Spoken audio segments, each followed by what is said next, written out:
Gloire à Dieu. Je suis le frère d'Élie Blaise Armand, disciple de l'ancien Oussou Kofi Germain. Et j'ai cru en 2015. Mon parcours est un parcours de religieux. J'ai grandi dans une famille de religieux. Et dans cette famille-là, on était fidèles les dimanches à l'église. Ma mère allait à l'église catholique et mon père était un dirigeant spirituel au niveau de l'église Ariste. Donc, j'ai fait ces deux églises. Et on était dans une famille où si tu ne vas pas dimanche à l'église, c'est probable que tu ne manges pas à midi. Et c'est comme ça que je vivais, je partais à l'église. Mais ce que j'ai remarqué, je partais à l'église, mais j'étais toujours dans le péché. D'abord, étant élève, il y avait la tricherie, le mensonge, la colère et bien d'autres péchés. Et en 2007, j'étais au lycée Garçon de Bingerville. Et quand j'ai eu le bac en 2007, j'ai été en Inde pour continuer les études. J'ai fait au total 7 années en Inde. J'ai étudié et j'ai travaillé en Inde. Et étant à l'étranger, cette vie de péché a encore exagéré. Au point où, dans la communauté ivoirienne où j'étais, un soir, ils avaient organisé une soirée où ils récompensaient les élèves étudiants par rapport à des domaines dans lesquels ils se sont différenciés. Certains avaient des trophées parce qu'ils étaient des grands sportifs, d'autres parce qu'ils étaient bons à l'école. Mais moi, on m'avait donné un trophée, on m'avait sélectionné comme monsieur populaire à cause du nombre de copines que j'avais dans cette ville. Et à cela s'ajoutait aussi l'alcool. Dans la ville de l'Inde où on était, les boîtes de nuit ferment assez tôt. Mais la plupart des étudiants là-bas savaient que quand la boîte de nuit ferme, ils peuvent venir chez moi continuer la fête. Donc j'étais aussi un esclave de cette vie mondaine. Et un moment à la maison, j'avais décidé de faire des recherches. Comment on fabrique l'alcool. Et étant à la maison, quand j'ai commencé à la maison à fabriquer l'alcool pour consommer. Donc quand les gens venaient à mes soirées, je leur donnais l'alcool que je fabriquais. Et j'étais aussi moi-même le DJ. Et c'est comme ça que je vivais. À un niveau, j'étais aussi esclave de la masturbation. Au point où je peux même aller à l'hôtel avec une fille. Et après, je rentrais encore dans la douche, me livrer à la masturbation. Et par rapport à la vie du show, très souvent, on était livré à cette vie-là, dans des soirées sous l'effet de l'alcool, de la drogue, de la cigarette. Et un moment, je faisais beaucoup de courses à moto et à voiture. Et une fois, j'étais sorti d'une de ces soirées. J'étais sur l'autoroute en Inde et je roulais à vive allure. À un moment, je sentais la moto trembler. Et chose marquante, la clé a commencé à secouer sur le guidon jusqu'à ce qu'elle sorte de la moto et s'envole. Donc j'ai vu que j'étais à une vitesse exagérée. Et j'ai continué dans cette vie-là. Et un soir, on allait à un de nos shows, un anniversaire. Donc je devais faire la course à moto avec des amis. Et je leur ai dit de me dévancer. Parce que j'étais convaincu que j'allais les dépasser. Et sur ce trajet-là, j'avais l'habitude d'emprunter.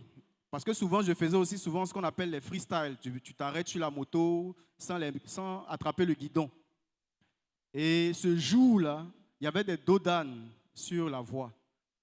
Et en avançant, j'étais à vive allure. Et mon téléphone a sonné. Comme j'avais déjà les deux mains qui n'étaient pas sur le guidon, j'ai eu le mauvais réflexe de prendre le téléphone pour communiquer. Et au moment où je me rends compte, j'étais déjà à quelques centimètres d'un dos d'âne. Et pour ceux qui conduisent les motos, j'ai eu le mauvais réflexe d'appuyer le frein avant. Donc comme j'étais en vitesse, la moto m'a éjecté. J'avais mon casque et je suis tombé sur le goudron. Et comme j'étais en pleine vitesse, je roulais sur le goudron. La moto aussi était en train de faire, de faire plusieurs tours et venait vers moi. Et c'est des motos qui pèsent. Donc si cette moto-là tombait sur moi, c'est sûr que j'étais déjà mort. Mais ce jour-là, j'ai tourné sur le goudron, le casque est sorti. Quand je fais un tour, je vois la moto aussi en train de tourner, venir vers moi. Et Dieu a eu pitié de moi ce jour, la moto est tombée juste à côté de moi. J'avais le genou ouvert. Et les amis qui étaient aussi dans cette course-là, ils ont vu la scène. Et un a garé, il est venu vers moi. La moto que je roulais était totalement froissée. Et malgré que mon genou était ouvert, tellement on était esclave du péché, même le réflexe même d'aller à l'hôpital, je n'ai pas eu ce réflexe-là. J'avais toujours l'engagement à continuer où on allait. Et mon ami aussi, quand il est venu, il a vu la scène. Il a juste dit que ça ressemblait à une scène des films hollywoodiens. Et ensemble, on s'est accordé qu'on va aller juste dans ce show-là et on va juste verser l'alcool dans la plaie.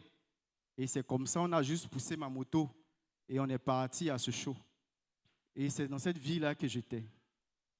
À un niveau, je voyageais en Inde pour juste chercher des lieux où on fait les fêtes, les plus grandes fêtes. Un moment, comme je travaillais là-bas, j'ai économisé mon salaire et j'ai acheté un billet sur plusieurs pays, entre l'Inde, la France et le Maroc, spécialement pour aller faire la fête. Et je suis revenu en Côte d'Ivoire. Et frère, je vivais une vie misérable entre l'alcool et cette vie-là. Et dans cette vie, je continuais toujours à planifier. J'avais fait des recherches maintenant pour savoir où il y avait les shows les plus intenses. Et j'avais identifié que c'était en Espagne.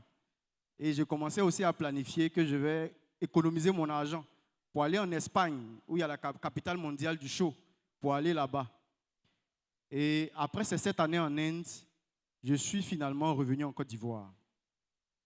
Et quand je suis revenu en Côte d'Ivoire, frère, quelque chose s'est passé. Pendant que j'étais en Côte d'Ivoire, je commençais à réfléchir à ma vie. Et quand je montais dans les véhicules, quand le chauffeur roulait mal, j'avais peur de la mort. Je pouvais dire au chauffeur, roule doucement. Parce que je savais qu'un homme qui est dans le péché, le peu que j'ai fait à l'église, je sais qu'un homme qui vit dans le péché, il ne peut pas aller au ciel. Donc je faisais toutes sortes de calculs pour fuir la mort. Et un jour, je me suis dit, mais je peux aller même me coucher.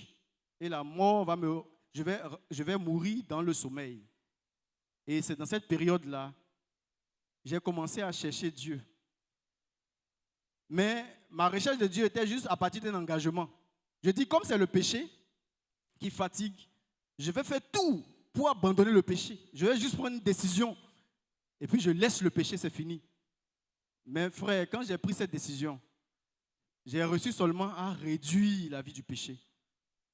Je pouvais encore toujours me livrer à la masturbation. J'étais encore toujours dans l'alcool. Et je me rappelle un vendredi, dans cet engagement, je me suis dit, je me suis livré à la masturbation. Et j'avais moi-même mal. Et j'ai pris l'engagement que cette affaire de masturbation, c'est fini. Je ne vais plus jamais me livrer à la masturbation. Et bien aimé, mon engagement a duré seulement 2 jours. C'est le dimanche matin encore, je me suis livré à la masturbation. Et je suis allé m'asseoir à l'église. Et j'étais misérable. Mais dans cette période, comme j'avais déjà parcouru beaucoup d'églises, j'ai élevé une prière à Dieu. J'ai dit au Seigneur, tu connais ma vie. S'il te plaît, conduis-moi vers de vrais enfants de Dieu qui pratiquent ta parole dans la vérité et la radicalité. Et en 2015, alléluia, j'étais à la Riviera à Toban. Et il y avait un programme ici à Djamé, le renversement de principautés personnelles et familiales. C'était en veillée. Et des personnes m'ont invité à ce programme en 2015. Et je suis venu à ce programme. En tout cas, j'ai été marqué. C'était le pasteur Meunier Boniface, le leader national qui enseignait. J'ai été marqué par le message. Et quand je suis venu encore un 2e jour, et il a fait l'appel, il a dit qu'il veut donner la vie à Jésus. Et je suis venu, j'étais l'un des premiers devant. Alléluia. Et quand je me suis engagé, Je suis allé à la maison. Et le pasteur Oussou Kofi, qui est le dirigeant de la zone d'Atoban-Bonoumé, il est venu à la maison me rencontrer. Il m'a expliqué en détail comment on marche avec Dieu, comment on abandonne la vie du péché. Frère, ce que j'ai entendu, je me suis dit, comme je parcourais les églises, que cette affaire de Dieu, tu fais juste un effort pour abandonner la vie du péché. Mais quand il est venu, il m'a expliqué les choses, avec tous les enseignements que j'ai compris. Pour marcher avec Jésus, je devais abandonner toute cette vie du péché. Ça veut dire plus d'alcool dans ma bouche, plus de copines jusqu'à ce que je fasse la dot et le mariage et tous les autres péchés que je pratiquais. Bien aimé, quand j'ai entendu ça, je me suis dit, un homme comme moi, si j'ai trop fait, sans copine, sans masturbation, sans l'alcool, quelqu'un qui fabriquait même l'alcool pour boire, c'est un mois. C'est ce que je me suis dit en 2015. Mais je me suis engagé, craignant que j'allais revenir encore à cette mauvaise chose après un mois. Mais ce que j'ai remarqué, j'ai été vrai et j'ai été radical. Quand je suis parti, j'ai dit à la copine titulaire et toutes les autres, c'est fini. Et les amis de l'alcool, parce que j'étais le chef de groupe, j'ai dit, moi, je ne vais plus boire l'alcool. Et je craignais de repartir encore après un mois. Et on m'a expliqué qu'il faut que je me repente de mes péchés. Et on m'a dit de prendre 3 jours de jeûne. Dans ces 3 jours de jeûne-là, j'ai pris un cahier de 100 pages. Et je devais écrire tous les péchés que j'ai pratiqués depuis ma naissance jusqu'à aujourd'hui, sans cacher un seul péché. Et dans ce jeûne-là, j'ai tout écrit. Ensuite, je suis venu voir le pasteur avec le cahier. Et on a prié un à un pour chacun des péchés que j'ai pratiqués. Et il faut dire qu'on m'a expliqué aussi que je devais abandonner cette vie de péché et on m'a parlé de ce qu'on appelle la restitution. Et personnellement, quand on m'a expliqué la restitution, je volais l'argent de ma mère quand je gérais ses activités. Elle ne m'avait jamais attrapé. Donc je devais aller lui dire la vérité et rembourser son argent. Et j'ai accepté. Il faut préciser que quand j'étais à l'étranger, j'avais fait un faux diplôme de master. Donc quand on m'a expliqué ça, j'ai eu la conviction que je devais demander pardon à Dieu pour ce faux diplôme. Et j'ai demandé pardon à Dieu. Quand je suis rentré à la maison, le Seigneur m'a parlé. Il m'a dit, tu as demandé pardon à Dieu pour le faux diplôme. Si tu utilises, c'est la fausseté. Et le diable aussi m'a parlé ce jour-là. Il me faisait comprendre que le travail est difficile à trouver à Abidjan. Toi, à cause de Jésus, tu vas laisser le diplôme de master. Et le Seigneur m'a parlé encore. Il me disait d'avoir peur de celui qui peut faire souffrir mon âme, pas ma chair. Et j'ai accepté. Étant à la maison, j'ai déchiré le faux diplôme et j'ai enlevé de mon CV. Et après ça, je suis allé dire maintenant au pasteur que voici ce que j'ai fait. Et il a rendu gloire à Dieu. Frère, il faut dire que j'avançais toujours, me disant que j'allais revenir dans cette vie-là après un mois. Après ça, j'ai fait le baptême de repentance. J'avais déjà fait plusieurs baptêmes même dans des églises, mais j'étais même devenu plus dangereux. Mais ce jour-là, c'était particulier. Moi qui pensais que si je rentre encore à la maison, me livrer à la masturbation, j'allais me livrer encore à la masturbation. J'ai fait le baptême de repentance en 2015 à Koumassi. Et quand je suis sorti de l'eau du baptême, je rentre à la maison, je vois que je ne vais plus faire la masturbation. Donc j'ai observé un moment, la masturbation ne vient plus. Un mois, un an, des années. Alléluia. Par rapport maintenant à l'immoralité sexuelle, comme j'étais aussi esclave de la fornication, frère, Dieu m'a béni, j'ai été délivré authentiquement. J'ai fait 5 ans sans copine et j'ai fait la dot et le mariage. Maintenant, il y avait l'alcool. Moi qui fabriquais l'alcool pour boire, au point où on m'avait surnommé le chimiste. Je vois, depuis cette date, frère, ça fait 11 ans, même une goutte, je ne mets plus dans la bouche. J'ai été délivré de la vie du péché. Et bien aimé, en avançant, parce que quand j'étais religieux, j'avais parcouru beaucoup d'églises. Je me suis dit, je connaissais déjà Jésus. Mais il y avait une particularité ici. Quand j'ai avancé, au début, je me suis dit, bon, je fais quoi?